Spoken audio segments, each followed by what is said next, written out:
Salutations les amis, il est bon d'être à nouveau réunis ensemble pour examiner ces sujets importants de la Bible. Aujourd'hui, nous allons examiner une question particulièrement importante.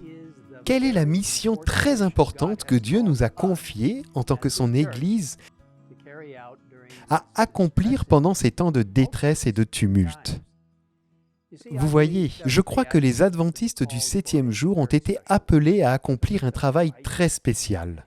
Élever le Christ et sa parole, sa justice, son message du sanctuaire, son message de santé, sa puissance salvatrice dans l'Évangile, son message des 3 anges et son retour.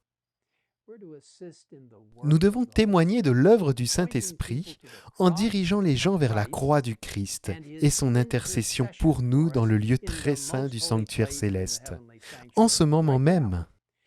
Et nous devons le faire d'une manière très pratique et spirituelle, comme Jésus l'a fait, en touchant directement la vie des gens. Dans Luc, chapitre 4, à partir du verset 16, nous voyons Jésus en train d'adorer à la synagogue de Nazareth. On lui demande de lire les Écritures et on lui remet le rouleau d'Ésaïe.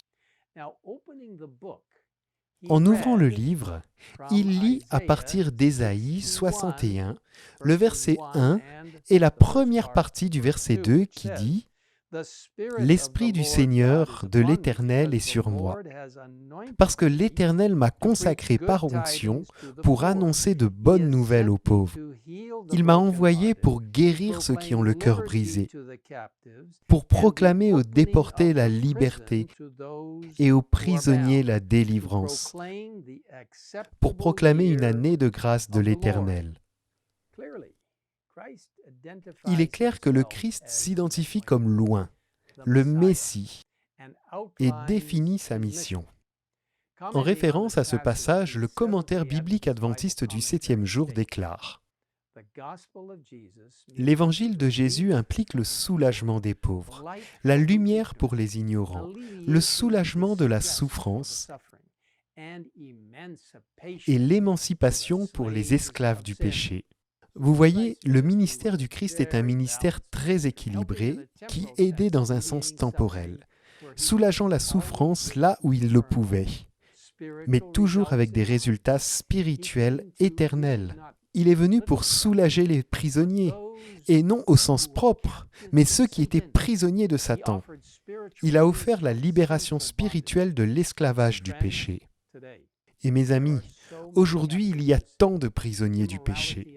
L'immoralité abonde, la drogue, l'alcool et le tabac en tiennent beaucoup en esclaves. La pornographie, la colère, la haine, le sectarisme et bien d'autres choses encore lient les gens dans leur péché et la douleur. Mais Dieu soit loué, Jésus est venu libérer les gens de l'esclavage de Satan. Et aujourd'hui, il agit à travers nous en aidant les autres avec amour, tout comme Jésus l'a fait. Le Christ est venu pour ouvrir les yeux, non seulement de ceux qui étaient physiquement aveugles, mais aussi de ceux qui étaient spirituellement aveugles. Il est venu pour libérer les opprimés, les blessés spirituels, les découragés, les désespérés et les impuissants.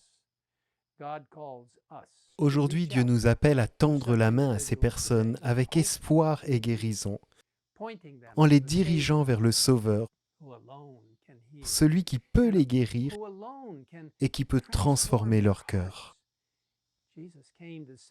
Jésus est venu pour libérer les gens du lourd fardeau du péché et des restrictions rabbiniques oppressives qui ont souvent obscurci la véritable mission du Messie. Vous voyez, les dirigeants juifs cherchaient un autre Messie, un Messie qui les sauverait de la tyrannie romaine et qui apporterait des réformes sociales. Mais Jésus a clairement déclaré « Mon royaume n'est pas de ce monde. Si mon royaume était de ce monde, mes serviteurs auraient combattu. » Le livre Jésus-Christ, à la page 506, nous en dit plus. Jésus vivait sous un gouvernement corrompu et tyrannique. On voyait partout des abus criants, des extorsions, de l'intolérance, d'horribles cruautés. Cependant, le Sauveur ne tenta aucune réforme politique. Il n'attaqua pas les abus nationaux. Il ne condamna pas les ennemis de sa nation. Il ne s'ingira pas dans les affaires de l'autorité et de l'administration du pouvoir en exercice. Celui qui est notre modèle se tient à l'écart des gouvernements terrestres. Non qu'il fût indifférent aux maux des hommes, mais parce que le remède ne résidait pas uniquement dans les mesures humaines et externes. Pour réussir, il convient d'atteindre les individus et de régénérer leur cœur. C'était le point central de la mission du Christ. Et par la puissance du Saint-Esprit, il doit être le point central de chacun de nous. Notre mission est clairement identifiée par l'inspiration divine. Là où il nous est dit, dans un sens particulier, les adventistes du 7e jour ont été placés dans le monde comme des sentinelles et des porteurs de lumière. C'est à eux qu'a été confié le dernier avertissement destiné à un monde qui périt. C'est sur eux, c'est-à-dire les adventistes du 7e jour, que brille la merveilleuse lumière qui jaillit de la parole de Dieu. Une tâche d'une importance solennelle leur a été confiée, la proclamation des messages des 3 anges. Ils ne doivent pas laisser leur attention s'en détourner. Ici, ces messages centrés sur Jésus fournissent ce dont le monde a le plus besoin. Alors que nous tendons la main à un monde qui souffre, répondant aux nombreux besoins actuels, gardons toujours l'éternité en vue, comme l'a fait Jésus, en réalisant que lui seul peut générer le cœur. Prions ensemble. Père Céleste, nous te remercions car tu as le pouvoir non seulement de créer, mais aussi de recréer. Nous te remercions pour avoir transformé les cœurs. Nous te remercions pour la capacité surnaturelle qui vient quand nous tombons simplement à genoux et permettons au Saint-Esprit de nous transformer de manière surnaturelle. Une véritable connexion avec toi.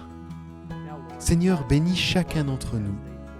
Alors que nous accomplissons ta mission d'atteindre les gens et de toucher leur vie physiquement, mentalement, socialement et spirituellement, tout comme Jésus a apporté le soulagement du péché et de l'oppression résultant de l'esclavage de Satan.